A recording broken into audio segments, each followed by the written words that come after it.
Ya, diri sejatimu mungkin bersembunyi di suatu tempat. Carilah di dalam ketika kamu menemukan dirimu. Kamu dapat dengan bebas menjadi apa yang kamu inginkan. Nah, konsep ini jelaskan gini loh. Diri sejati kita mungkin masih tersembunyi. Apa maksud tersembunyi? Itu belum keluar gitu loh. Jadi belum keluar kalau dalam bahasanya itu kekuatan penuhnya itu belum keluar. Second powernya itu belum keluar. Apa tuh second power? Kekuatan kedua, di mana itu kita nggak bisa habis pikir kok saya bisa melakukannya. Begitu. Itu namanya second power. Ya, second power. Setiap manusia itu punya second power. Contohnya second power itu, ya kan? Second power itu kalau misalnya kita ini takut sama anjing, terus pas nggak lama sore menjelang maghrib itu ada anjing ngejar kita, sudah mendekati agak gelap, ya kan? Itu kita lari terbirit-birit, ada pagar, ada batas pagar 2,5 meter sampai 3 meter, itu dengan sendirinya kita meloncat pagar itu. Maka pas besoknya lagi kita ke pagar itu melihat, dicoba lagi, tidak akan pernah bisa mencobanya. Karena apa? Itulah second power. Second power itu ada di diri setiap orang. Makanya apa? Carilah di dalam. Kok kenapa nyarinya di dalam bukan di luar? Artinya apa? Sudah maksimalkan diri, potensi diri, nggak terlalu banyak memikirkan hal-hal lain, fokus untuk pengembangan diri. Lalu, ketika kamu menemukan dirimu, nah ini keren ini. Ketika sudah menemukan diri kita, diri kita tumbuh, terus kita sudah mulai merasakan sesuatu yang energi yang positif, terus juga, oh ternyata ini yang selama ini yang saya cari. Oh ternyata ini kesalahan saya. Oh ternyata ini potensi saya. Ternyata ini kemampuan saya. Maka apa? Kamu dapat dengan bebas menjadi apa yang kamu inginkan. Masya Allah. Ya, ya. Ini kenapa kok bahasanya tuh mencari di dalam, bukan mencari di luar. Kan banyak, kenapa orang tuh nggak berkembang? Kenapa? Dia lebih banyak melihat. Contohnya ya kan, ketika orang itu pengen apa? Dia melihat orang yang lebih kaya. Dia melihat orang yang lebih berkemampuan, melihat orang yang lebih berpotensi. Jadi ketika kita melihat keluar, maka potensi dalam diri kita tuh nggak pernah muncul, nggak pernah dipanggil, nggak pernah dicolek. Ya, coba hampir semua nabi itu apa? Allah angkat derajatnya, Allah berikan kekuatan, Allah berikan miracle, Allah berikan sesuatu keajaiban dengan banyak runtutan masalah-masalah yang terjadi. Ya kan, bahkan apapun makin banyak permasalahannya, makin banyak ujiannya, makin besar ujiannya, justru Allah akan berikan makin dahsyat rahmat dan keberkahannya. Dan itu terjadi. Berarti ini berlaku bukan cuma hanya Nabi saja, bukan orang-orang soleh terdahulu saja. Berarti kita punya potensi itu. Untuk apa? Gali lagi. Makanya apa? Ketika kita sudah menemukan diri kita, insya Allah kita akan banyak menemukan orang lain. Tapi kalau kita mencari orang lain, kita tidak akan menemukan diri kita sendiri. Ya, apapun itu. Yakin. Ini kan konsisten, ikut lagi, ikut lagi. Dan Masya Allah ya, nggak ada kepikiran sampai nanti ada bonus umroh, ada yang sampai ini nggak ada kepikiran. Kenapa? Ya tugas kita bukan nyampe di situ. Allah yang menggerakkan. Orang datang dari Jakarta, dari Tangerang ke sini, cuma hanya ketemu. Habis itu apa? Mohon maaf ya. Datang, datang di malam, ya kan, paginya apa ketemu sampai sore terus sampai malam habis itu langsung balik lagi loh, kayak mengantarkan begitu aja, ini loh selesai, nggak ada kepikiran enggak, sudah datang pulang ini langsung pulang, iya Pak. Ya Allah, nggak ada kepikiran apapun. Makanya apa, kalau orang sudah bisa menemukan dirinya, maka insya Allah dia akan mudah untuk bisa menemukan orang lain. Ketika kita sudah mengenal diri kita, maka akan dengan mudah mengenal rezekinya. Jadi kan kenalan dulu. Nggak bisa ujuk-ujuk datang, nggak mungkin.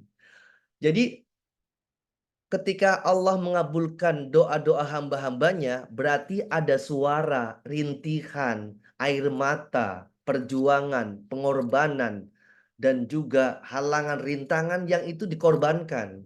Jadi semacam ini loh, dia paksa. Pokoknya aku bisa, pokoknya berangkat, nah, begitu. Pokoknya aku bisa, Syekhi, aku bisa tua. Pokoknya saya bisa minum air zam-zam. Pokoknya aku bisa mengadakan walimatus syafar. Oh, begitu. Pokoknya aku bisa mengundang tetangga saya untuk. Jadi hal-hal begitu menguatkan diri kita. Kenapa? Ada keyakinan yang tumbuh. Ya, ini yang pertama. Ya, kita buka slide yang kedua. Nanti kalau mau ada pertanyaan boleh catat dulu ya. Slide yang keduanya, ini perhatikan.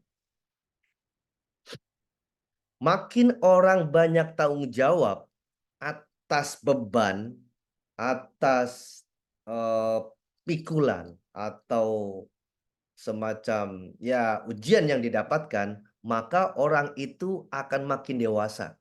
Ini pertama. Yang kedua, makin orang itu ada rasa sakit yang dideritanya. Ya, sakit yang dideritanya karena mungkin juga remehan, ocehan, atau bentuk malapetaka untuk apapun yang dalam diri kita, maka sebenarnya Allah itu lagi memberikan kekuatan yang dahsyat, yang itu tidak ada di bangku pelajaran, tapi adanya di bangku kehidupan. Itu yang kedua. Yang ketiga, ketika orang ada yang melakukan kesalahan, ketika ada orang yang melakukan mencoba dan gagal lagi, mencoba gagal lagi, mencoba gagal lagi, berarti apa? Allah memberikan kekuatan orang itu untuk bisa belajar. Itu yang ketiga. Dan yang keempatnya, yaitu apa? Ketika orang itu sudah mengenal dirinya, ketika orang itu sudah tahu siapa dirinya, apa yang akan dilakukan, rencana apa untuk ke depan, bahkan tahu potensi-potensi pada dirinya, maka apa? Insya Allah, Allah akan memberikan, mengenalkan rezeki yang sebenarnya sudah diberikan. Ya, ini dasarnya kuat banget. Dari mana potensi ini yang terjadi? Kalau di Al-Quran itu, Masya Allah, ya ada namanya ucapan itu doa. Tapi sebenarnya, coba bunda-bunda semuanya, kita korelasikan ya. Coba dibuka suratnya 51, ayatnya 20 sampai 23. Coba kita buka. Saya close dulu. Ya, ada yang mau bacanya? Saya kok izin baca. Silakan Bu Hajah. Masya Allah. 51 ayat 20 sampai 23. A'udzubillahi minasyaitonirrajim. Bismillahirrahmanirrahim. 20 sampai 23 ya. Ya. Di bumi terdapat tanda-tanda kebesaran ilahi bagi orang-orang yang yakin. 21. Begitu juga ada tanda-tanda kebesarannya pada dirimu sendiri, maka apa memperhatikan. 22. Di langit terdapat pula hujan yang menjadi sebab rezekimu dan apa yang dijanjikan kepadamu. 23.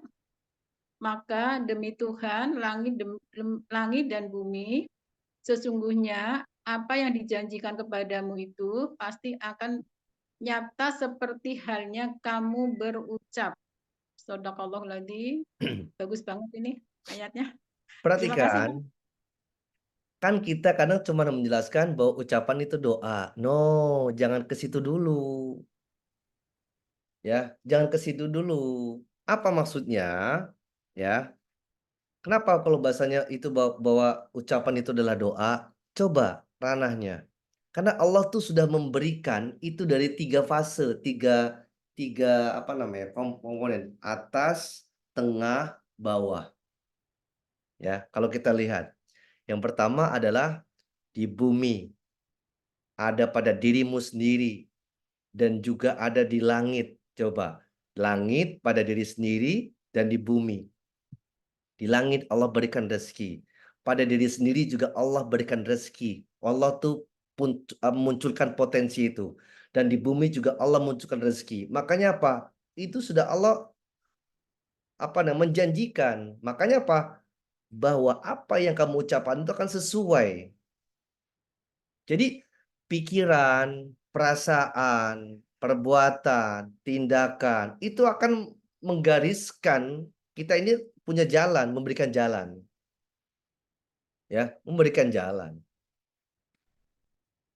Ya kan di kisah-kisahnya banyak, ada dengan modal istighfar, ya kan, sampai pengen, ya kalau dalam kisahnya kan yang menjelaskan itu akhirnya apa, pas dia modal istighfar ternyata bener dia dia nginep, ya kan, nginep di tempat yang dia mau ketemu.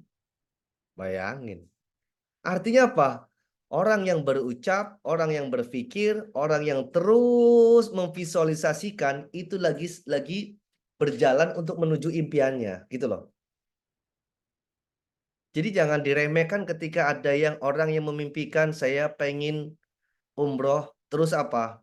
Ketika di toko-toko gambar-gambar ada gambar Ka'bah dia beli, bahkan di WA-nya atau mungkin di handphonenya gambar Ka'bah juga, terus beli sejadah gambar Ka'bah juga, terus dia mengafirmasi dirinya datang imigrasi, ya kan, walaupun nggak tahu duit ada nggak nih, yang penting imigrasi dulu. Datang dia ke kantor travel, ya kan, ngambil brosur, itu kan lagi jalan sebenarnya, lagi mencari, cuman kan nggak tahu jalannya. Terus lama-lama apa, seminggu sekali ngambil brosur, ditanya lagi, sampai orang marketingnya bilang, ya kan, "Bu, mau yang bintang 4 atau bintang 5?" "Apa bintang 7?" "Iya, bintang 7." "Kenapa?" "Aku lagi pusing." Itu datang lagi, ya kan, sampai memilih, sampai mengafirmasi. Jadi sudah menjadi memaksa diri untuk bisa mengafirmasi bahwa saya bisa, lalu dijadikan sebuah tindakan, setelah dijadikan tindakan, jadikan kebiasaan. Saya ulangi lagi, memaksa diri sesuatu yang nggak mungkin dia terjadi, tapi dia jadikan tindakan dan menjadikan kebiasaan. Lalu kebiasaan itu mewujudkan menjadi bentuk pohon yang kuat atau karakter punya kepercayaan diri untuk bisa mewujudkan impiannya. Ya, itulah namanya nasib. Dan nasib itu ditentukan sejauh mana kita memaksa diri kita menjadi tindakan dan kebiasaan, maka akan menjadi wujud karakter orang yang punya prinsip, gitu, ya. Nah, ini bisa kita dapatkan itu. Oke, baik, saya lanjutkan, ya. Jadi ada 4 tahapan ini ya, tanggung jawab akan menjadi dewasa, rasa sakit akan menjadikan kuat, kesalahan akan menjadikan kita banyak belajar, dan mengenal dirinya akan menjadikan kita mengenal rezekinya. Perhatikan. Nah, berikutnya nih, ini masalah respon, masih mengenal diri juga. Sesulit apapun keadaanmu, ajarilah hatimu agar bisa menerima keadaan tanpa membenci kenyataan. Ulangi ya, sesulit apapun keadaanmu, ajarilah hatimu agar bisa menerima keadaan tanpa membenci kenyataan. Maksudnya di sini kembali kepada siapa? Ke diri kita. Ajarilah hatimu untuk menerima. Jadi mengajari siapa? Diri kita, bukan ke orang lain. Ya kan? Ajarilah hatimu, ajarilah dirimu sendiri. Ya, banyak-banyaklah muhasabah, banyak-banyaklah istighfar diri. Ya kan? Agar apa? Agar hati kita tuh untuk bisa menerima, ya, menerimanya itu. Insyaallah.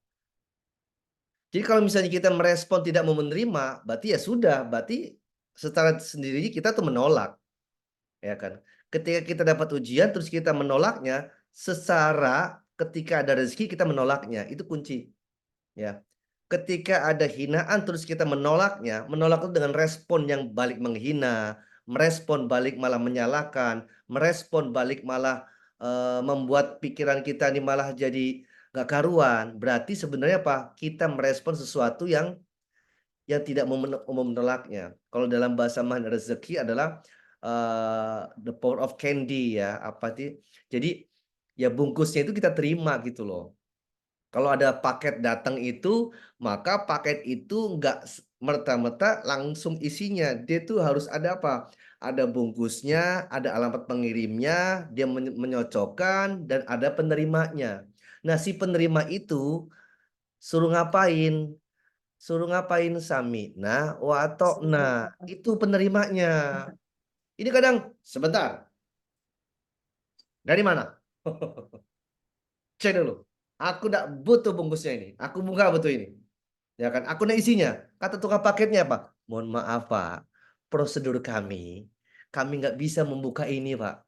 Kalau saya membukanya tanpa sepengetahuan penerimanya, berarti saya itu menyalakan aturan SOP-nya. Tidak mau, pokoknya aku mau di dalamnya. Loh, nggak bisa Pak. Akibatnya apa? Si tukang paket itu. Baik Pak, dengan berat hati kami akan balikan lagi Pak. Coba bayangin. Sama kayak diri kita nih, ya kan diuji jeder, jeder, jeder, nggak bisa, jeder, nggak bisa, nggak kuat, sakit ya Allah. Berarti apa? Jadi kita ada perisai. Nah perisai itulah yang membuat tolakan si kita, ya kan? Sakit lagi, terima, terima lagi, ajari hatimu, ajari hatimu, oh bisa, bisa, bisa, terima. Itu. Sekarang contoh kecil lah ya kan. Saya ngasih Bunda Bia permen, ada bungkusnya. Lalu saya langsung membukakan permennya, ceret. Terus saya kasih Bunda Bia, saya ambil permennya, saya kasih dengan tangan yang menempel di permen.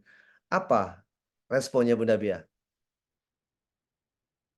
Nggak mau, Coach. Nggak mau. Nggak terima. Padahal tinggal suap ya kan, tapi nggak mau. Iya. Berarti sebenarnya kita ini disuruh apa? Ya menerima bungkusnya, gitu loh. Menerima kenyataan. Jadi jangan membenci kenyataan, menerima kenyataan itu, jangan dibencinya, terima. Kan itu poinnya. Misal orang lain misalnya kan saya ngasih Bunda Masani nih ya kan, pindang, ada nasinya, pokoknya sudah pindangnya pindang burung lah ya kan. Sudah saya memberikan. Tapi pas Bunda Masani mau ngambil, saya bilang enggak, saya saja yang nyuapin. Kita kenal. Coba ambil bilang, suapin. Enggak mau. Oh, enggak bisa. Enggak mau. Padahal tinggal, op. Tapi kok kenapa tidak mau? Biar saya. Jadi siap menerima piringnya, siap apapun. Oke. Itulah sebenarnya kalau dia mengenal dirinya, dia akan mengetahui rezekinya itu. Insya Allah ya. Jadi ketika ada himpitan, ketika ada tekanan, berarti kita disuruh menjadi kuat gitu loh. Ketika ada ujian kita disuruh untuk bisa menerima. Ya, ini poin-poinnya. Ya, insya Allah ya.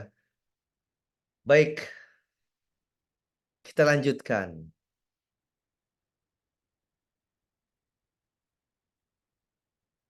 Nah, perhatikan. Ini juga masih mengenal diri juga. Dimanapun jalan untuk mencapai kesucian hati ialah melalui kerendahan hatinya. Coba di sini.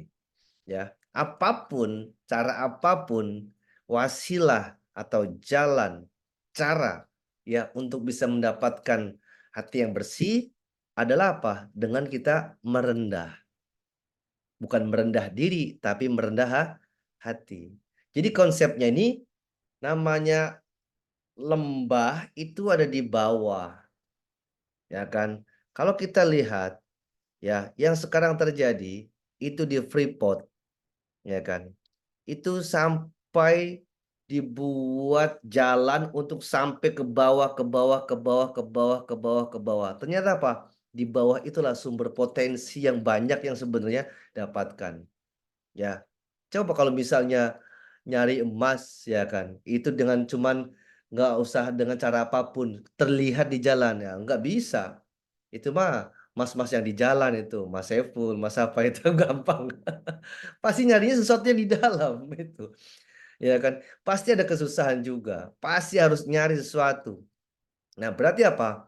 Kalau kita ingin mendapatkan sesuatu yang berharga, maka coba kita rendah. Sama dengan konsep kita belajar ini. Nggak bisa ini materinya ini lagi, ini lagi, ini lagi, ini lagi. Sudah, berarti ketika bilang ini lagi, ini lagi. Kita lagi naik nih, tinggi hati nih. Lalu ketika naik, maka ketika kita seharusnya ada di dalam hati kita untuk menerimanya, naik ke sini masuk ke akal. Kalau masuk akal, nggak mungkin. Ini nggak terjadi.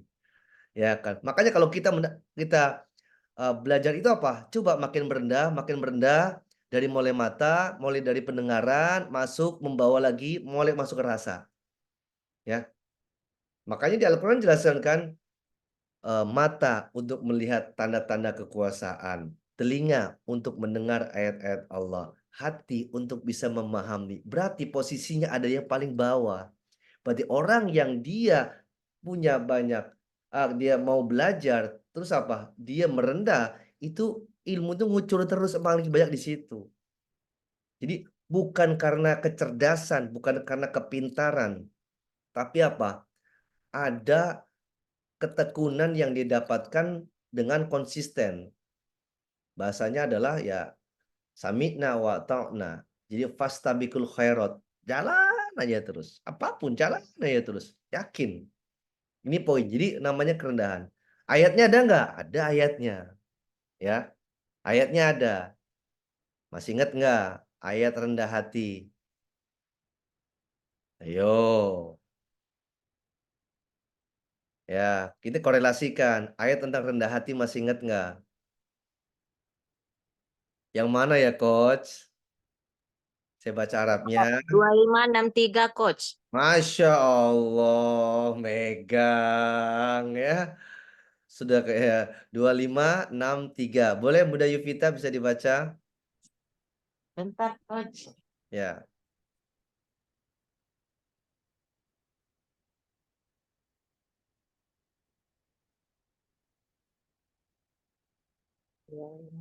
Ya. Ya. Al-Furqan. Ayatnya 63. A'udzubillahi minasyaitonirrajim. Bismillahirrahmanirrahim. Adapun hamba-hamba Tuhan yang Maha Pengasih itu adalah orang-orang yang berjalan di bumi dengan rendah hati. Dan apabila orang-orang bodoh menyapa mereka dengan kata-kata yang menghina, mereka mengucapkan salam. Shadaqallahul azim. Perhatikan, dua sikap itu semuanya itu adalah satu kesatuan. Ya. Tapi beda. Kenapa boleh yang satu kesatuan tapi beda? Di situ ada namanya sikap, di situ ada namanya ujian. Berarti ibaratnya ketika di bumi itu harus haunan. Nah, kenapa? Karena akan banyak orang yang akan hal yang tidak baik sama kita. Respon yang tidak baik, yang kurang baik. Makanya harus jadi haunan.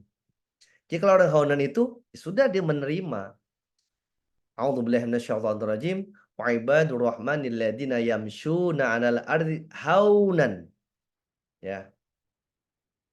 Wa idza khatabahumul jahiluna qalu salama.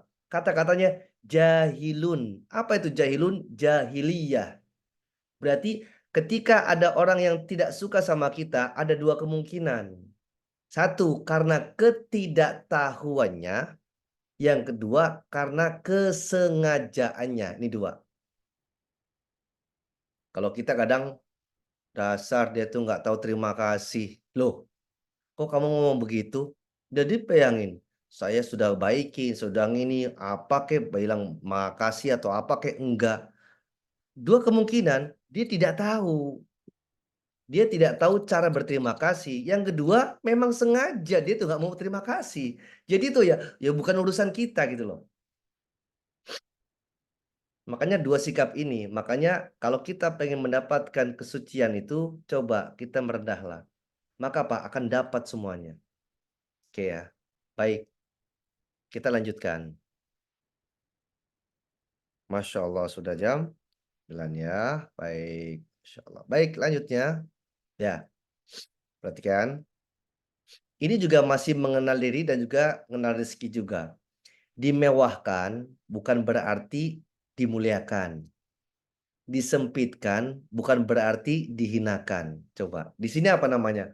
Hukum keseimbangan. Ya, mewah bukan berarti mulia, sempit bukan berarti hina. Waduh. Ini bisa menjadi quote pas ending kalau dakwah ya kan. Mulia bukan berarti mewah, bukan berarti mulia. Ya kan? Ulang coach, Sempit. belum di Oh, screen dulu ya. Masya Allah, Iya. siap. Ya, boleh silakan.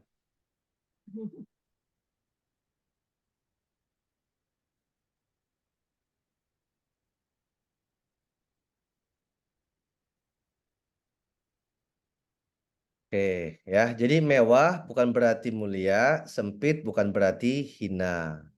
Ya, itu namanya hukum keseimbangan. Apa? Keseimbangan cara merespon.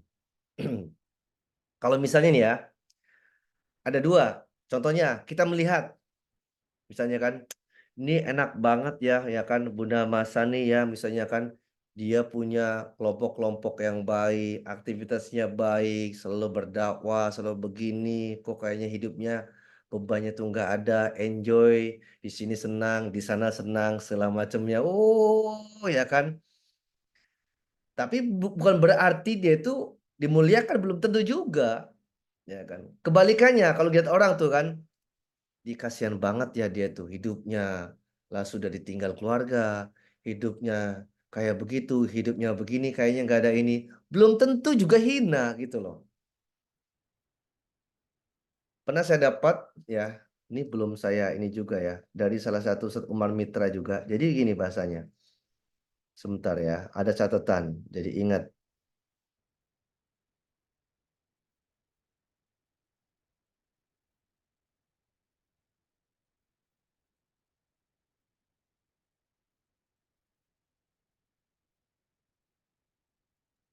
Artinya begini, ya nanti deh kapan-kapan ya. Jadi artinya begini, orang yang di penjara, ya kan, justru itu bukan berarti orang yang hina gitu loh. Kenapa? Bisa jadi itu wasilah orang itu bisa makin banyak muhasabah, ya kan. Orang yang mungkin di dalam dinding-dinding masjid bahasanya itu, aslinya dia di masjid taklim segala macam, ya bukan berarti dia itu adalah orang-orang yang bisa apa namanya mengakui kesalahannya, ya kan. Berarti jangan di, makanya saya sering waktu saya ngisi di lapas wanita itu ada seneng dan ada sedihnya juga. Pas ketika datang di awal itu tempatnya agak sempit, terus agak panas, ya kan. Pas nggak 2 bulan atau mungkin setengah tahun yang lalu pas ke sana tambah luas tempatnya, tambah nyaman juga. Cuman yang sedihnya kok tambah banyak orangnya, kok tambah banyak. Seharusnya kan tambah sedikit kan, kok tambah banyak. Dan Masya Allah ya kan. Itu yang datang ke sana itu gak ada pemikiran mau mikirin macam-macam, mau mikirin dunia. Nah, apa mau dipikirin dunia, orang dia di situ. Jadi ketika ngaji itu pure mau mendengarkan, gak ada yang lain. Mau mendengarkan, pengen mendapatkan ilmu, pengen ngikutin, sudah gak ada yang lain. Tapi beda orang yang mungkin, mohon maaf ya, yang di luaran sana, mungkin di majelis taklim, yang mungkin bebas, tempatnya lapang, tempatnya enak, ya belum tentu juga dia tuh mau mendengarkan. Ya kan? Kenapa? Dia merasa dirinya bebas. Tapi orang yang di dalam penjara itu bisa jadi itulah mungkin hina di mata manusia, mulai di mata Allah. Dan buktinya apa? Ada yang sampai Qiyamul Lail tidak pernah tinggal. Ada yang sampai dia bisa hafal di juz 30. Bahkan yang tidak pernah, bahkan sampai 2 bulan sekali bisa hatam Quran. Bayangin. Ya kan? Kalau kita yang bebas keluar dimanapun, maybe yes, maybe no. Konsepnya. Jadi kalau kita pengen tahu mau belajar orang-orang yang benar niatan mau belajar, maka sekali-kali ke lapas ya. Ya, sekali-kali ke lapas. Baik, berikutnya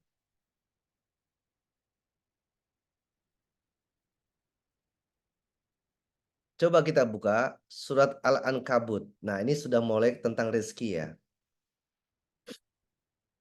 Al-Ankabut surat berapa ya?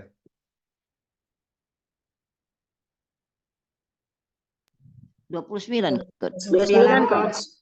Ya, silakan baca boleh. Ya, saya baca, Coach ya. Ya. Ya, terima kasih. Auzubillahiminasyaitonirrajim. Bismillahirrahmanirrahim. Dan berapa banyak binatang yang tidak dapat membawa atau mengurus rezekinya sendiri. Allah lah yang memberi rezeki kepadanya dan juga kepadamu, dan dia maha mendengar lagi maha mengetahui.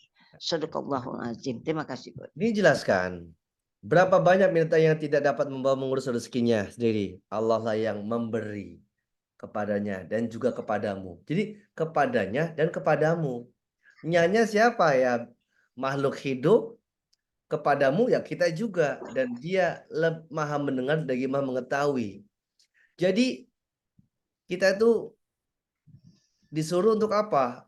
Sudah ada takaran rezekinya, tidak akan pernah tertukar itu. Takarannya itu sesuai dengan apa? Sesuai dengan ikhtiar dan usahanya. Jadi jangan sampai ini jadiin quote, ya, jadikan motivasi tapi malah jadi malas. Apa bahasanya? Rezeki itu tidak akan pernah Kemana-mana. rezeki itu sudah tertakar dan tidak pernah tertukar. Hari-hari begitu aja. Misalnya kan jualan.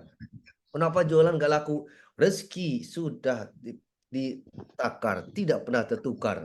Besok lagi jualan, dah laku juga. Rezeki tidak pernah tertakar, apa sudah tertakar dan tidak pernah tertukar.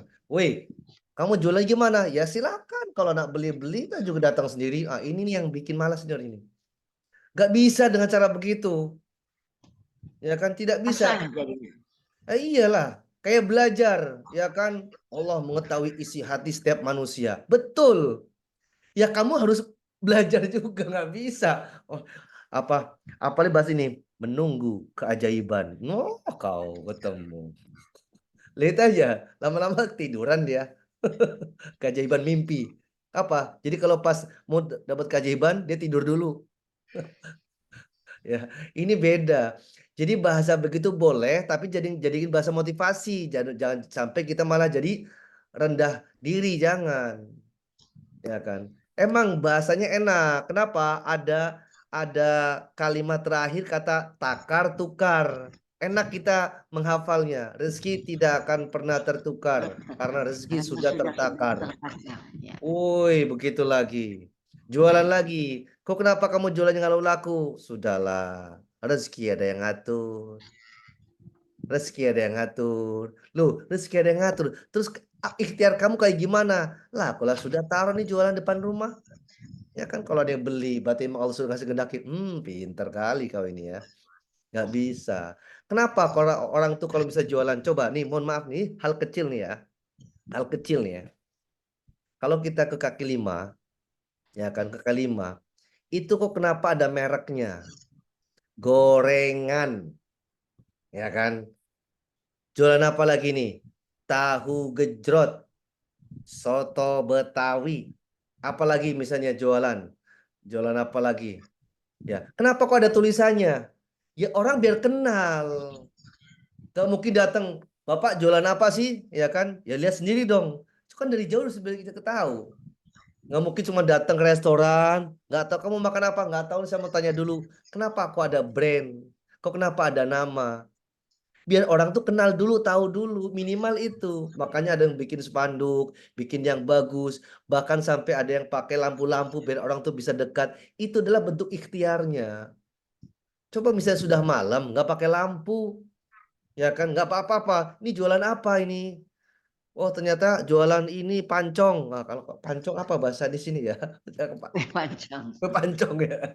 Ya, kue pancong. Nggak ada lampunya, nggak ada apanya. Ya orang gimana mau tahu? Ya kan harus ada brand, harus ada nama itu adalah bentuk ikhtiar gitu loh.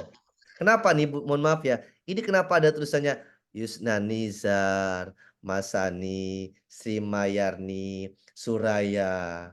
Coba dari awal ikut Zoom semuanya namanya sama. Masani semuanya. Sudah bingung. Ya Allah yang mana? Ya Allah. Tidak bisa dibedakan, ya. Nggak bisa bedakan.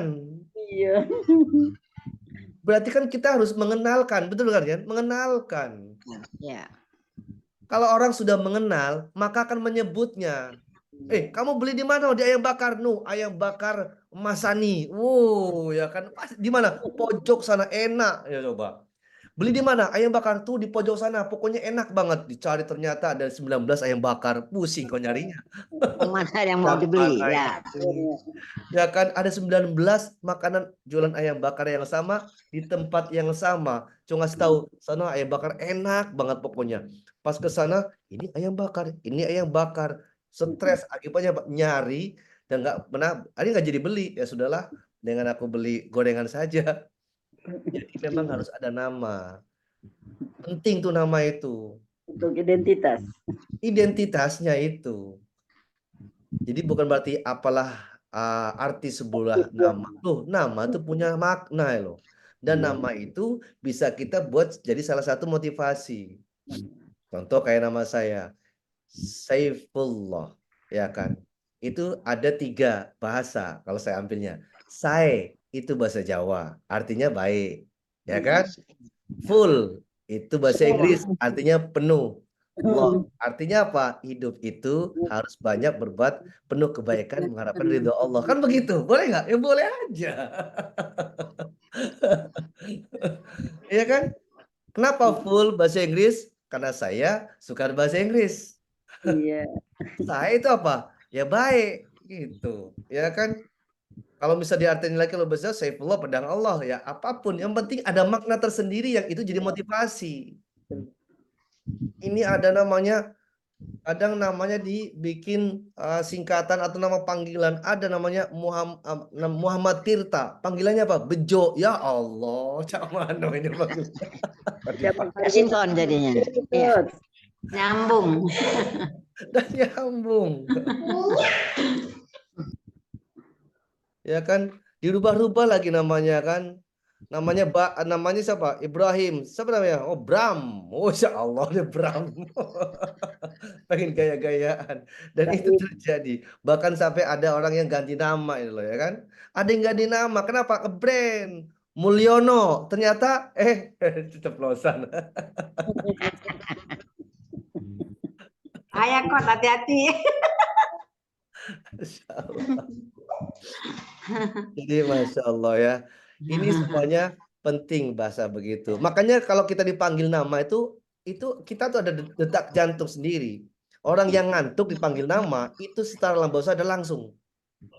Kalau tahu SOP orang panggil nama itu kalau di bank ya, itu kalau orang ke teller mau setor uang itu minimal 7-8 kali penyebutan nama.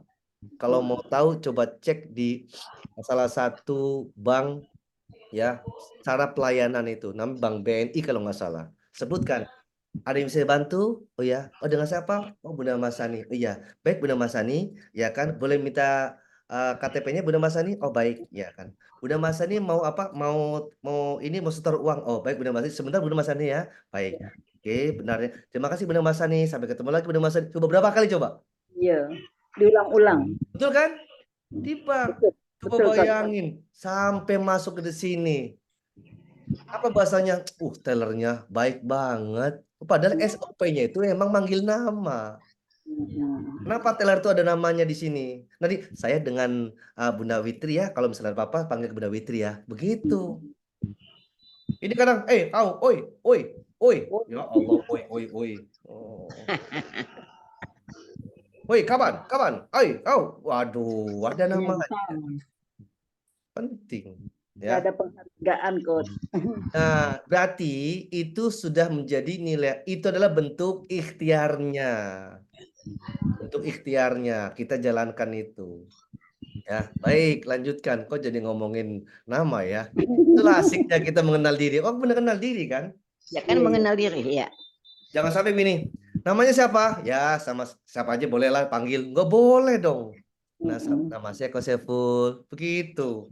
Kalau mau Pak, mau Mas, mau Kos itu serah. Tapi jangan sampai nama saya boleh lah. Apalah arti sebuah nama. Kok bingung. Siapa tadi namanya? Oh, namanya saya ingat. Apalah arti sebuah nama. Nggak boleh. Bahkan ketika sudah ada nama, kalau saya biasanya ini buat yang bisnis ya, atau mungkin yang biar akrab ketika di WA.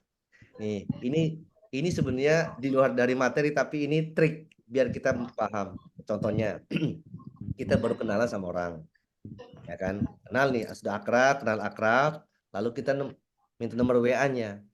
Jadi minimal kalau kita nulis nama itu, nulis nomor di save kontak, ya itu minimal ada 3 unsur nama, unsur apa namanya ingatan. Pertama, ya kan nama. Yang kedua, kalau emang dia kerja, misalnya kerja di misalnya di bank, ya kan, tulis banknya bank apa. Yang ketiga, tempat. Ini 3 nama nih, contohnya Masani BRI Palembang. Palembangnya nggak usah banyak-banyak, PLG boleh. Jadi ingatannya cek, kalau nggak kenal namanya, aduh daerah mana? Oh Palembang, klik Palembang, keluar begitu. Terus kalau bisa nama ibunya itu jangan ditaruh di depan, di belakang. Nih kuncinya, contohnya ya kan, misalnya kan si Mayarni Bekasi, ya. Maka berarti kan ada 2 unsur nih. Kalau misalnya kita mau tahu unsurnya, maksudnya punya Silmar ini adalah jualannya mineral, ya kan? Maka dikasih juga atau air atau mungkin mineral apa. Jadi apa? Mayarni Bekasi mineral. Nah, tulis ada semua. Oh ingat, dia jualan air, begitu loh. Jadi ketika ditelepon misalnya kan, ada yang nelpon, ingat, oh gimana bisnis air mineralnya? Padahal baru ingat. Jadi keren. Ih, kok tahu? Nah, itu kuncinya, ya. Jangan sampai siapa nih ya? Ya Allah, siapa nih ya? Allahu Akbar. Orang sudah nge-save nama siapa ya? Atau ya apalagi bahasanya, mohon maaf ya, HP-nya ke restart, bukan ke restart itu, emang kau udah nyimpen. Ya kan? Dan saya itu biasa kalau nyimpen nih, mohon maaf, kenapa? Kalau di grup-grup baru itu, kalau yang belum saya simpen itu kadang sering saya japri, izin minta nomornya, izin saya save nomornya. Biasanya kan saya nomornya tuh biar cepat, itu namanya siapa saya ganti, ada Palembang, ada Zoom series, jadi ada SLTM. Nah, kalau yang di grup yang sudah lama-lama ya, grup yang di SLTM, jadi saya tulis namanya SLTM di belakangnya. Itu. Ini trik SLTM. Jadi ketika buka SLTM semuanya, oh berarti sudah pernah frekuensinya, begitu. Ya, ini kunci. Kok jadi ngomong ini ya? Oke, nggak apa-apa ya, lanjut ya. Ini biar kita mengenal diri kita. Makanya kalau kita sudah mengenal diri kita, maka kita akan mudah mengenal banyak orang. Ya. Kenapa? Karena manusia ini satu, kalau orang mau mengenal dirinya, karena dalam buku Terlambat Mengenal Dirinya, dia itu apa? Bahwa manusia itu harus apa? Harus belajar ilmu pikir. Ya, biar dia mengenal dirinya. Ini yang pertama. Yang kedua, bahwa manusia itu adalah apa? Adalah makhluk sosial. Apa tuh? Harus belajar ilmu komunikasi. Ya kan? Ini yang kedua. Dan yang ketiga, manusia itu adalah makhluk yang sempurna. Makanya harus belajar agama, gitu loh. Bagaimana orang tuh bisa tahu dia punya kesempurnaan kalau dia nggak mengetahui agamanya? Bagaimana orang tuh bisa mendapatkan petunjuk sedangkan dia nggak tahu rujukannya kemana? Nah kan, bagaimana kok dia bisa tahu rezekinya sedangkan dia sendiri aja nggak tahu saya punya potensi apa? Coba kalau misalnya ya Bunda Suraya, ketika misalnya dulu waktu masih muda mau ngelamar kerjaan, lamar kerja, oke, HRD-nya bilang begini, ya dari namanya siapa? Saya Suraya. Baik. Terus lalu apa keahlian kamu? Keahlian saya itu bisa menghitung dan accounting. Baik. Ya kan. Terus bahasanya lagi begini, ditanya lagi, kamu mau minta gaji berapa? Nih, ini sebenarnya ini trik HRD ya. Kalau ditanya begini, terserah saja bagaimana aturan perusahaan, saya terima. Oh, ini berarti nggak benar nih. Nggak boleh. Berarti orangnya apa? Orangnya apa? Nggak mau ada target dan ketika kerja itu nggak mau ada tekanan. Pasrah jadinya. Apalagi yang lucunya begini. Kamu tujuan kerja apa? Aku pengen bisa mendapatkan pelajaran. Oh, baik. Saya terima kamu untuk kerja. Pas ketika sudah tanggal 1, yang lain gajian, dia nggak dapat apa-apa. Aku jadi dapat pelajaran.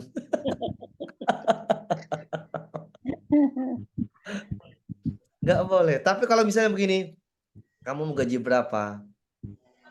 Saya ini nanti boleh tahu ke anaknya ya kalau yang mau bekerja ya. Ini trik sebenarnya biar paham. Nih, contohnya begini. Misalnya ya, misalnya Bunda Soraya mau kerja di suatu perusahaan. Ternyata Bunda Soraya itu 1 tahun sebelumnya sudah searching perusahaan itu. Sudah tahu kayak gimana searching, datanya kayak gimana, bahkan sudah hafal di sini. Ketika ditanya, saya sudah ada 5 perusahaan yang saya ajukan lamaran. Dan salah satu perusahaan Bapak, ini saya sudah mendalami, membaca sudah kurang lebih 1 tahun. Saya mengcompare dari pengalaman kerja saya dan kontribusinya. Insya Allah kalau memang Bapak izinkan saya untuk bisa dipercaya proyek ini, saya akan melakukan ini dengan kontribusi ini. Itu sudah jelaskan. Wow, makanya saya layak bisa mendapatkan gaji di angka 10 juta. Keren. Wah, ini keren. Ya. Bahkan kata perusahaan, oke, saya sepakat dengan itu. Silakan dari data yang sudah kamu dapatkan 10 tahun yang 1 tahun ini, silakan kamu buktikan. Langsung salaman itu. Ini trik ya. Buat siapa? Buat anak-anaknya nanti. Ya, Masya Allah. Oke, jadi ini apa? Penting nggak komunikasi? Penting ilmu sosial. Coba tanya. Apa kata Bapak aja lah Pak? Yang penting aku bisa makan. Ya Allah, emang kau binatang. Ya kan? Kalau kau datang, kalau mau makan, nggak usah kerja, kerak saja itu di hutan, nggak perlu kerja, dia bisa makan. Kerbau saja di sawah, nggak perlu banyak mikir, dia bisa makan. Kalau datang, yang penting bisa makan Pak, menyambung hidup saya Pak. Ya Allah kasihan amat. Ada rezeki jatah ya, Coach. Iya dong. Jadi Rezeki jatah. harus kita tuh percaya diri tadi, ya. Jadi jangan sampai kosong begitu saja, itu jadi orang enak. Makanya kalau ketemu orang, ada dalam bahasa ilmu komunikasinya itu namanya Pak, reporting the data. Apa tuh reporting the data? Kita harus tahu dulu. Kalau misalnya kita belum pernah di sosial media, searching di Google gimana kan siapa namanya sini. Oh ternyata ini ada. Oh ternyata ini. Oh di sosial medianya. Oh ternyata ini. Itu kita sudah tahu dulu. Ketika ketemu sama orangnya, ngobrol langsung match itu loh. Itu boleh nggak? Boleh mengetahui itu. Ya. Jadi banyak nanti cara mengenal diri dan mengenal manusia. Ya. Baik, lanjut ya. Insya Allah ini. Oke, satu lagi. Nah, perhatikan ini tentang rezeki. Siapa yang senang untuk dilapangkan rezekinya dan diakhirkan ajalnya, maka hendaknya dia menyambung tali silaturahim. Ya. Ini kan kalau dalam hadis kan ada salah satunya bahwa silaturahim itu adalah ada namanya memperpanjang umur, terus juga memperlancar rezeki. Ini betul. Kenapa? Makhluk sosial disuruh berkomunikasi. Ya, makanya jangan berteman jauh-jauh orang yang pendiam itu. Kenapa? Kalau kita nggak bisa mewarnai, kita diwarnai. Kita jadi ikutan dia.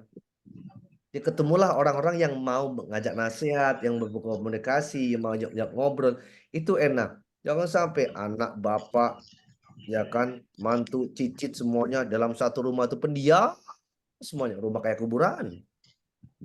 Nggak bisa. Paling ya nggak pernah ada suaranya. Apa nggak ada suaranya? Aduh repot. Ya, oke. Jadi apa ini maksudnya di sini bahwa silaturahim itu adalah akan memperlancar rezeki dengan cara apa? Relasi tadi. Ya, makanya kan tadi saya sampaikan, orang yang belajar itu otaknya akan selalu terisi, akan banyak koneksi, lahirlah relasi, lahirlah orang banyak merekomendasi. terus dompetnya selalu terisi, hidupnya nggak pernah jarang frustasi, ya begitu ya. Diulang-ulang lagi ya, biar makin bisa mendarah daging kita taunya. Oke. Nah, baik. Itu sebenarnya masih banyak tentang korelasi rezeki. Masya Allah ya. Ini sudah jam 21.15.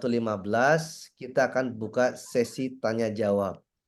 Ingat, saya kasih garis besarnya bahwa siapapun orang yang berusaha untuk mengenal dirinya, baik secara akal, baik secara pendengaran, baik secara penglihatan, baik secara hati, apapun yang ada yang kita mengenal dirinya, insya Allah dia akan mengenal rezekinya dan juga bisa berkomunikasi dengan orang lain. Maka dimanapun tempat bergaul dengan siapapun, dia bisa beradaptasi. Ya, jadi enak orangnya. Oke, sudah ada yang raise hand, Bunda Suraya. Silakan Bunda Suraya, silakan.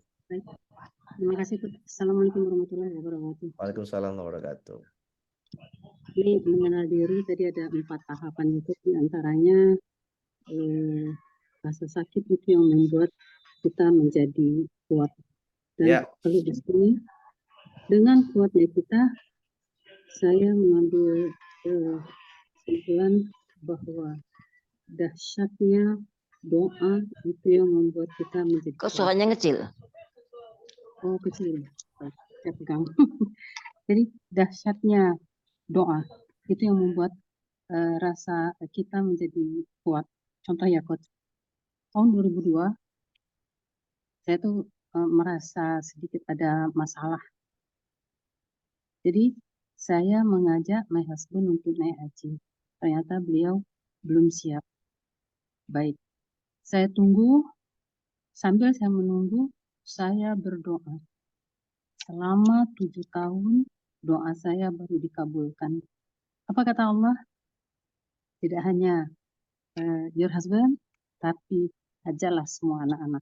2009 berangkat dengan anak-anak. Mudah-mudahan ini bukan riak ya, Coach. Kan cerita karena kekuatan doa ya. Baik. Selanjutnya, ini juga saya merasa dizalimi. Halo, masih nyambung ya, Coach ya? Masih. Oh, baik. Jadi, suatu saat saya merasa dizalimi. Tapi karena saya yakin dengan kekuatan doa, maka saya berdoa. Ada doanya nih di Al-Quran. Doa orang yang dizalimi, Quran surat 28 ayat 21, Quran surat 7 ayat 47. Ini doa orang yang terzalimi. Ditambah lagi dengan ada 2 doa dari Rasulullah yang diriwayatkan oleh Imam Bukhari dan disahihkan oleh Syekh Al-Albani. 2 hari setelah saya amalkan, saya berdoa, doa-doa saya setelah sholat sunnah dan waktu-waktu mustajab. 2 hari setelah itu, Coach, timbul reaksi. Alhamdulillah, reaksinya sangat positif. Satu lagi ya, Coach ya.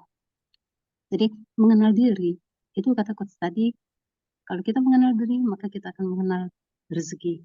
Dengan kekuatan doa,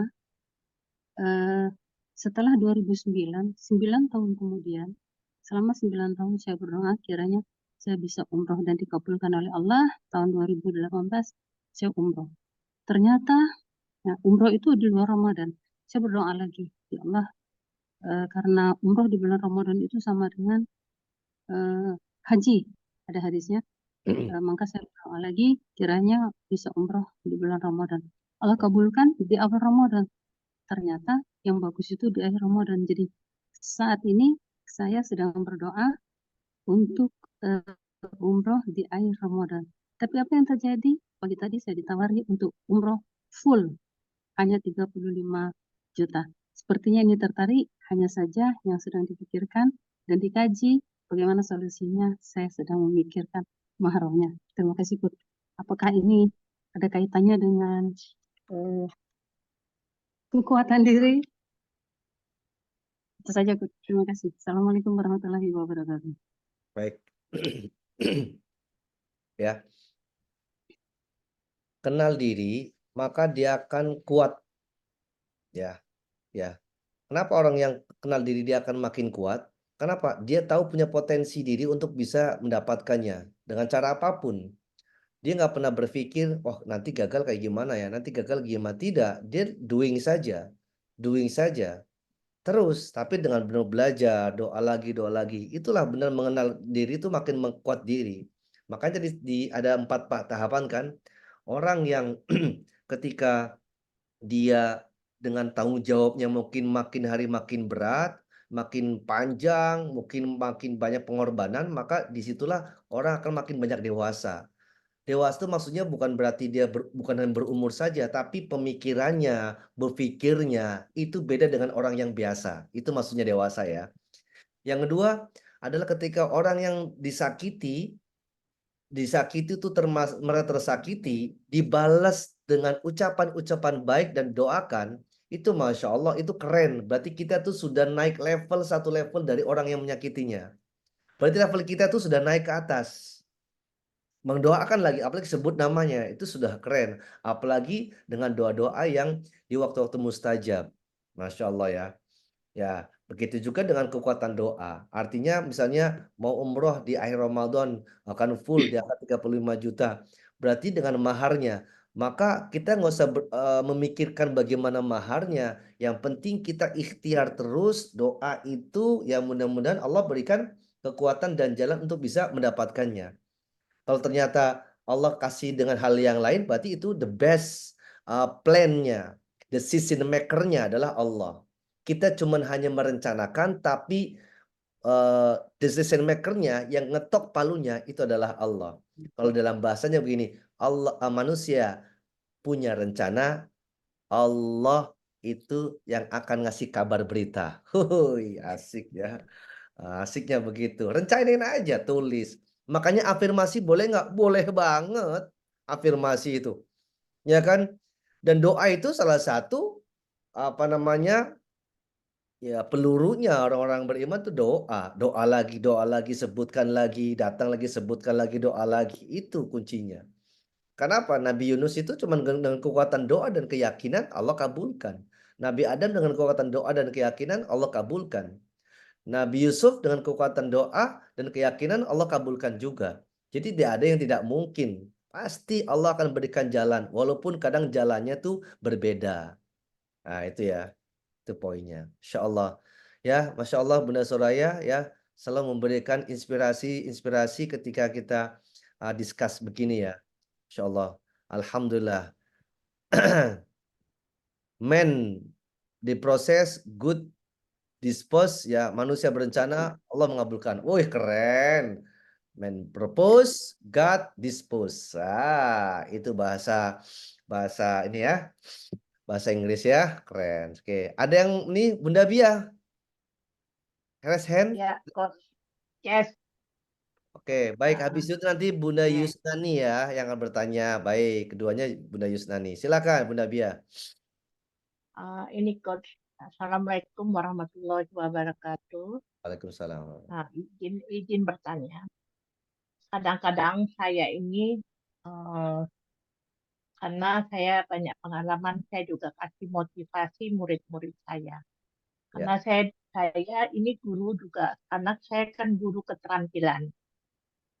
Karena memang di bidang baju itu lama, saya sampai 40 tahun. Sudah itu saya sudah banyak murid karena mengajar.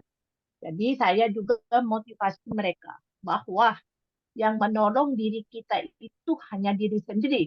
Kadang-kadang sampai saya bilang begini, yang menolong kita itu hanya kaki kita sendiri. Jadi kadang-kadang memang kita harus bekerja. Kadang-kadang kita juga untuk motivasi diri kita, kita itu selalu punya angan-angan. Jadi apa yang kita kerja? Kadang-kadang kita ini seperti macam terjepit. Terjepit, tapi saya harus bisa begitu. Jadi saya kadang-kadang masih ada motivasi untuk saya berjuang. Karena ada cita-cita saya itu untuk di akhir hayat saya saya pengen seperti Ustadz Imron. Itu motivasi saya. Karena di daerah Pontianak itu saya kepengen di sana itu menantu saya banyak punya tanah di sana. Jadi kita mau pengen ada rencana saya mau bikin juga tadabbur Quran di sana. Insya Allah ini yang motivasi saya. Nah, bagaimana gini saya pengen bisnis saya maju lagi. Karena saya dulu orang pembisnis juga. Tapi mungkin kendala umur saya. Tapi saya selalu berdoa sama Allah. Seperti itu. Nah, ini saya mengenal diri saya bahwa saya ini dulu pekerja keras. Dari muda saya itu memang berbisnis. Sudah semua saya jalankan karena saya jadi instruktur senam. Saya membuka sekolah. Dari Jakarta itu seluruh sampai saya mengajar itu ke Malaysia. Sampai ke luar negeri saya ngajar gitu, mengajar kostum. Nah, ini kadang-kadang membagikan semangat saya bahwa kalau kita ini punya punya cita-cita, itu saya harus kejar. Bagaimanapun itu saya harus kejar. Itu motivasi saya bahwa saya harus bisa seperti orang lain. Itu coach. Nah, tapi kadang-kadang memang masih ada angan-angan, tapi mungkin ada kendalanya, mungkin di umur, kendala saya di keluarga. Nah, ini yang masih bikin saya kadang-kadang agak down sedikit. Bahwa di keluarga saya, anak-anak saya memang kadang-kadang sudah, anak-anak saya suka mematakan semangat saya bahwa ya sudah mama tuh sudah tua, bukan muda lagi. Nah, ini yang saya kadang-kadang cita-cita saya itu masih menggebu-gebu, tapi kadang-kadang saya diam aja, cuma saya berdoa aja. Gimana tanggapan coach? Makasih coach. Insya Allah. Di mana ada niat baik, disitulah dah ada namanya niat buruk. Di mana ada tujuan baik, pasti di situ ada orang-orang yang mungkin akan bukan menghalangi ya, tapi akan ada pasti halangan rintangan itu pasti ada. Ya, itu sudah pasti. Dan bagaimana menyikapinya? Kalau saran saya simpel saja kalau menyikapinya di situ. Pokoknya yang sekarang kita jalankan maka konsisten saja. Kalau memang ada tujuan-tujuan yang mulia, ya kan, walaupun terhambat atau mungkin karena apa, yang penting kita ikhtiar saja. Karena kita tidak tahu rencana Allah. Ya karena kita tidak tahu rencana Allah tuh mau kayak gimana, kita tidak tahu. Bisa jadi begini, halangan keluarga, halangan umur, itu yang menyebabkan Bunda itu sampai sekarang masih semangat. Itu sebenarnya. Jadi itu penghalang itu. Sama juga begini, ada orang yang berdoa kok belum dikabulkan. Bisa jadi dengan dikabulkannya doa itu mungkin hanya sedikit-sedikit, biar apa? Dia tahu diri, biar dia tuh mau berdoa terus. Kenapa? Allah tuh akan marah ketika hamba itu nggak berdoa gitu loh. Ya kan? Allah tuh akan marah ketika orang tuh nggak meminta lagi sama kita. Nggak meminta. Beda kalau misalnya kita meminta sama manusia, ya kan? Dikit-dikit minta, mungkin marah. Minta lagi, minta lagi. Allah justru akan marah ketika orang tuh nggak meminta. Ya Allah. Berarti sama juga dengan Bunda Via. Kalau halangannya keluarga dan umur itu bisa jadi itulah salah satu rahmat Allah turun melalui keluarga dan umur. Itu yang membuat Bunda Via itu selalu fighting, konsisten, dan juga jahadu. Azam tatawakal ala Allah. Itu kuncinya. Jadi nanti tinggal kita dibuat lebih nyaman. Terima kasih ya Allah. Halangan keluarga ini bukan berarti aku menambah down. Tapi inilah aku tambah semangat. Terima kasih Allah, dengan halangan usia ini tetap saya akan memberikan terbaik di sisa-sisa umur saya. Jadi itu menjadi poin, ya kan? Maka Pak, itulah poin yang terbesar. Karena mohon maaf ya Bunda, ada orang yang mungkin dari keluarga itu memberikan keleluasaan. Dari umur masih muda melihat juga.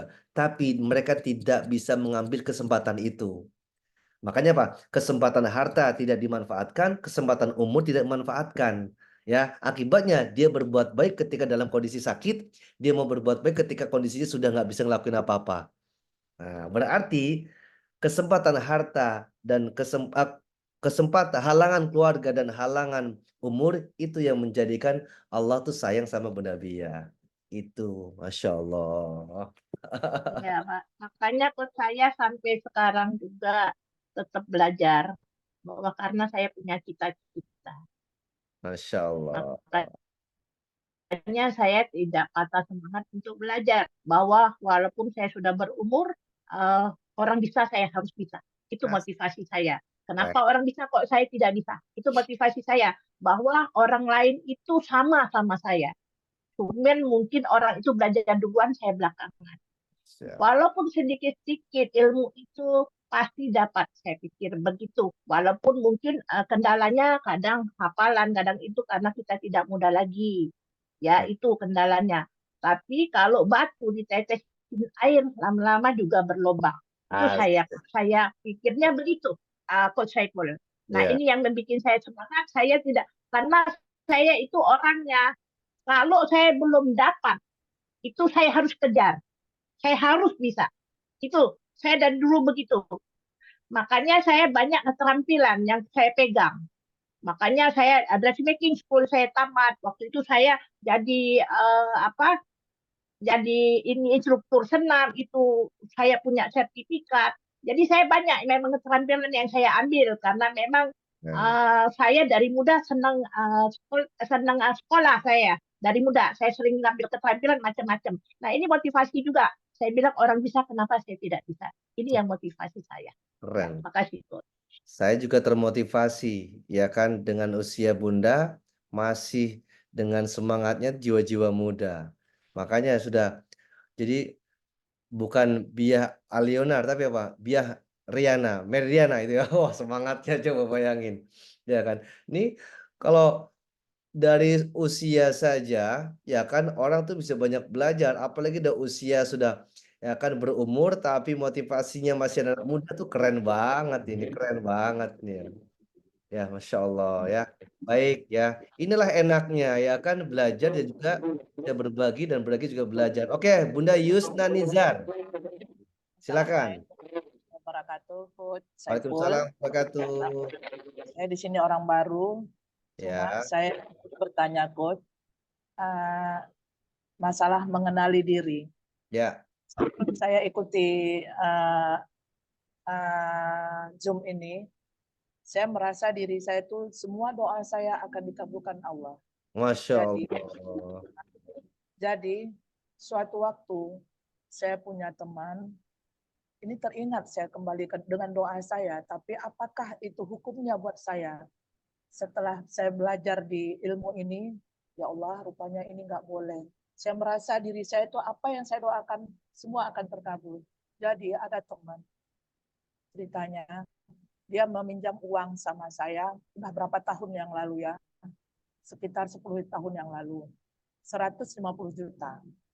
Dan dikembalikan, saya minta kembali, dikembalikannya 5 juta, 2 juta. Saya pun bilang, seandainya memang dirimu nggak punya uang lagi, boleh kembalikan 2 juta. Yang penting setiap bulannya ada untuk pemasukan untuk saya, karena saya kan janda, Pak. Jadi misalnya untuk pemasukan ke diri saya terus. Sampai segitunya pun dia nggak memberikan. Sehingga ada dia kasih sekarang tinggal 113 juta. Jadi kurang lebih 5 tahun yang lalu, dia ini pengusaha kaya. Semua dia bangun rumah, perumahan BTN, perumahan, pokoknya semua perumahan, toko-toko, Pak. Memang dia orang kaya, tapi dia butuh modal sama saya, dia pinjam 150 juta. Masa itu. Sekitar 4 tahun, 5 tahun yang lalu, saya minta uang tuh. Nggak pernah dia kasih. Jadi sehingga keluarlah bahasa saya, doa saya, Pak. Coach, saya bilang gini, ya Allah ya Tuhanku, kalau kau memang nggak kembalikan uangku, ya nggak apa-apa. Tapi ingat suatu saat kau akan nanti melata. Dan merangkak kamu nanti. Kau ingat itu ya, merangkak nanti. Tapi entahlah karena doa saya, entah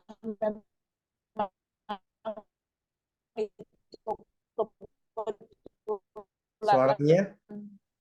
Putus-putus suaranya. Ini saya dengar tidak anak-anak dia yang lain tidak sekolah, udah melata. Ini apakah doa saya terzolim untuk orang lain bagaimana ini, Put? Hukumnya buat saya.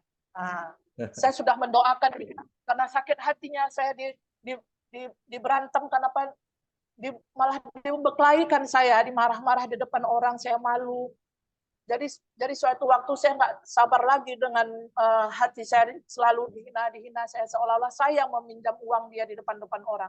Jadi suatu waktu saya bilang, ingat ya, suatu waktu kau nanti bisa stroke, melata kau jadi miskin papa, saya bilang gitu. Serendah-rendahnya, tapi sekarang memang terbukti itu. Sekitar 3 bulan yang lalu saya dengar kabar itu. Saya ucapkan itu sekitar 4 tahun yang lalu. Bagaimana hukumnya buat saya setelah saya dengar GLP dan keluarganya terlontang-lantung semua, anak-anaknya bahkan nggak sekolah, gimana tuh, Put? Baik. Ke diri saya, jati diri saya tadi ini, mengenal diri saya tadi ini, Put. Itulah yang membuat pikiran saya, Masya Allah, gimana saya harus, udah saya sholat tobatkan dia, Put, juga. Gimana Baik. Insya Allah ya. Baik ya Bunda Yusniar ya. Masya Allah, ini juga pelajaran ya. Inilah enaknya. Dapat nasihat tanpa harus kita dinasehati. Dapat pelajaran tanpa harus kita belajar. Ya kan? Ini kan berarti apa? Dapat nasihat dari kehidupan dan belajar dari kehidupan. Apa yang harus dilakukan? Kalau kita ngikutin dari Al-Quran, tadi kan dijelaskan di surat 25 ayat 63. Dijelaskan bahwa di muka bumi, ya di dunia ini harus rendah hati. Yang kedua, ketika ada orang yang jahil menyapa kita, menyakiti kita, maka kita harus jahiluna qalu salama. Ya. Ada orang yang menjahati kita karena ketidaktahuannya, ada orang yang menjahati kita karena kesengajaannya. Terus respon kita dengan dua-duanya bagaimana? Satu, jadikan pelajaran dan memaafkan. Sebenarnya itu. Karena orang yang paling kuat adalah orang yang berani memaafkan kesalahan orang. Orang yang paling berani adalah orang yang meminta maaf duluan. Dan orang yang paling bahagia adalah orang yang mampu melupakan masa lalunya. Nah, ini poinnya. Terus bagaimana dengan yang sudah terjadi ini? Karena mungkin emosinya saya, karena sudah mungkin diingat lagi, sampai ingat lagi, tahunnya masih ingat, bahkan sampai hitungan hutangnya masih ingat berapa belas juta, bahkan sampai sumpah serapah saya ternyata terjadi bagaimana. Itu bukan karena doa-doa Bunda. Kalau itu karena doa-doa Bunda, itu bukan. Itu karena Allah. Ya kan? Karena sejatinya manusia itu tidak boleh membenci kepada manusia lain. Karena di Al-Quran menjelaskan banyak sekali. Bunda silakan dicatat dulu ayatnya. Biar tahu ya. 25 ayatnya 63. Catat pertama. Yang kedua di surat 2 280. Ayat masalah hutang.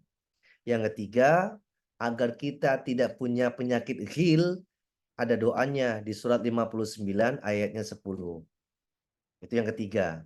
Yang keempatnya di surat 3 ayatnya 134. Ya, ini cara pelaksanaannya. Kita bahas poin-poinnya saja.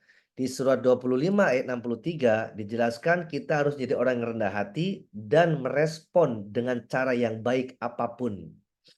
Kan saya dulu tidak tahu karena emosinya. Oke, jadikan pelajaran. Yang kedua, di surat 2 280 bahwa ketika ada orang yang punya hutang itu, maka kita kasih tangguh. Sudah dikasih tangguh, maka kasih separohnya. Masih begitu juga lebih baik sedekahkan. Ini yang ketiga. Yang ketiganya, yang keduanya. Artinya bagaimana? Artinya bahwa kan itu besar, betul. Maka paling tidak kita jangan sampai menjadi orang yang menyakiti dirinya sendiri. Makanya rasa syukurnya bertambah. Bagaimana cara menghilangkannya, meredakannya? Kemarin waktu pas kajian itu saya berpikir tenang dan senang. Ya, maka caranya bagaimana? Berdoa. Apa doanya? Di surat 59 ayatnya 10. Coba Bunda Yusnani kalau ada Al-Quran terjemah atau mungkin pakai aplikasi silakan boleh dibaca ayatnya. Surat 59 ayatnya 10. Di mute dulu, suara di unmute dulu suaranya. Diklik dulu biar bisa ada suara. Oh iya, Ya. nggak ada ininya, Coach. Oke. Qurannya nggak ada ininya. Oke, baik. Ada yang mau bacanya boleh? Bantu baca, Coach. Sudah dapat. Oke, silakan Bunda Witri. Silakan Bunda Witri dengar ya. A'udzubillahiminasyaitonirrajim, surat Al-Asyr ayat 10. Dan orang-orang yang datang sesudah mereka, Muhajirin dan Ansar berdoa, mereka berdoa, ya Tuhan kami, ampunilah kami dan saudara-saudara kami yang telah beriman lebih dahulu dari kami. Dan janganlah Engkau tanamkan kedengkian dalam hati kami terhadap orang-orang yang beriman. Ya Tuhan kami, sungguh Engkau Maha Penyantun, Maha Penyayang. Sadaqallahul Azim. Masya Allah. Kasih Coach. Masya Allah ayatnya. Masya Allah sekali. Perhatikan, saya aja sampai merinding loh. Iya, Coach sama Coach bacanya. Maksudnya apa? Ini keren doanya. Saudara-saudara juga. Berarti apa? Orang yang beriman lebih dahulu. Kan mungkin yang ngutangin itu, yang kita mengutangin kan orang beriman juga. Masih kenal juga, saudara juga. Ya kan? Makanya apa? Satu adalah mohon ampun pada diri sendiri. Yang kedua, ampuni juga dosa-dosa orang lain. Ya kan? Yang ketiga apa? Ampuni itu apa? Baru kepada diri kita. Kan kenali dirimu. Artinya apa? Ya Allah, jangan kau tanamkan. Namanya tanamkan maksudnya apa? Jangan kasih sifat. Jangan sampai ini menjadi penyakit. Yang sampai menjadi penyakit ghil. Ya. Ghil itu apa? Ada rasa benci yang berlebih. Ada rasa kekhawatiran yang berlebih. Ada rasa dengki yang berlebih. Yang menjadikan kita benci sama orang. Begitu maksudnya. Karena apa? Bisa jadi salah satu penyumbat rezeki kita kepada kita sendiri adalah kita ada rasa benci yang berlebih itu. Ya. Baru yang ketiganya Allah tuh Maha Penyantun dan Maha Penyayang. Coba bayangin, sebenarnya aku aja penyantun loh, Maha Penyayang. Kamu tuh manusia biasa, masa sampai segitunya sih, kan begitu. Masya Allah. Jadi ketika apakah doanya saya terkabul? Bukan karena Bunda doa, karena apa? Sejatinya Allah itu tidak memberikan, ya kan, malapetaka atas enggak. Tapi Allah tuh sudah, ya emang sudah, Allah tuh yang ngasih kehendaknya. Bukan lantaran karena doa-doa kita, bukan. Tapi apa? Kenapa? Sejatinya coba Rasulullah, apakah pernah ya kan menjelekkan? Tidak. Dia cuma hanya berdoa kepada Allah. Coba bagaimana kisah Nabi Yusuf? Apakah pernah menyalahkan saudaranya? Tidak. Apakah menyalahkan orang tuanya? Tidak. Justru Nabi Yusuf itu menyalahkan setan yang telah merusak hubungannya. Justru Nabi Yusuf tidak menyalahkan orang tua. Coba kalau misalnya yang zaman-zaman sekarang, aku ini masa kecil yang kurang bahagia. Aku ini dari kecil lah sudah ditinggal. Aku ini dari kecil sudah nggak disayang, nggak ada kasih sayangnya. Coba. Tapi Nabi Yusuf tidak. Bahkan apa? Silakan hai orang tuaku, ini singgasananya. Aku bersyukur kepada Allah yang telah bisa memberikan aku mentakwilkan mimpinya. Inilah mimpi-mimpiku. Aku bersyukur Allah memberikan kepada kebaikan. Aku bersyukur kepadamu ya Allah. Dan aku juga lantaran setan yang telah mempengaruhi aku dengan saudara-saudaraku. Aku juga ini. Terus apa yang terjadi? Dia selalu berprasangka baik. Masya Allah, keren banget. Ya kan, keren banget. Bagaimana kisah Nabi Ayub? Ya kan, yang dikasih sakit kurang lebih 17 tahun. Dikasih sehat 17 tahun, dikasih sakit hampir juga 17 tahun lebih. Apa yang dilakukan Nabi Ayub? Dia ditinggalkan saudaranya, ditinggalkan istrinya, dihabiskan semuanya, hartanya habis. Tapi apa bahasanya? Robbi anni masanya duru wa anta arhamur rahimin. Allah jelaskan, fastajabna, kabulkan. Istrinya balik lagi, hartanya balik lagi, kemuliaannya balik lagi. Fastajabna. Jadi sebenarnya bukan lantaran doa-doa Bunda, tapi memang Allah sudah kirimkan. Allah berikan pelajaran dari orang-orangnya. Jadi bagaimana caranya biar saya ini? Maka apa? Minta maaf, ya kan? Kalau bisa ya minta maaf saja. Walaupun dia yang salah, ya kita minta maaf. Itu lebih baik. Itu yang di ayat yang ke-59 ayatnya 10. Terus satu lagi, yaitu di surat 3 ayatnya 134. Dicatat dulu saja. Apa itu? Banyaklah kita bersedekah, lapang maupun sempit. Banyaklah kita menahan amarah, lapang maupun sempit. Banyaklah kita memaafkan kesalahan orang, lapang maupun sempit. Kata Allah, Wallahu yuhibbul muhsinin. Allah cinta banget sama orang yang berbuat baik. Itu ya Bunda Yusnani ya. Insya Allah. Ya, saya penghabisan Coach. Insya Allah. Ya, Coach Saiful. Ya silakan Bunda Rohana. Iya, iya. Selama ini saya belum bisa menyampaikan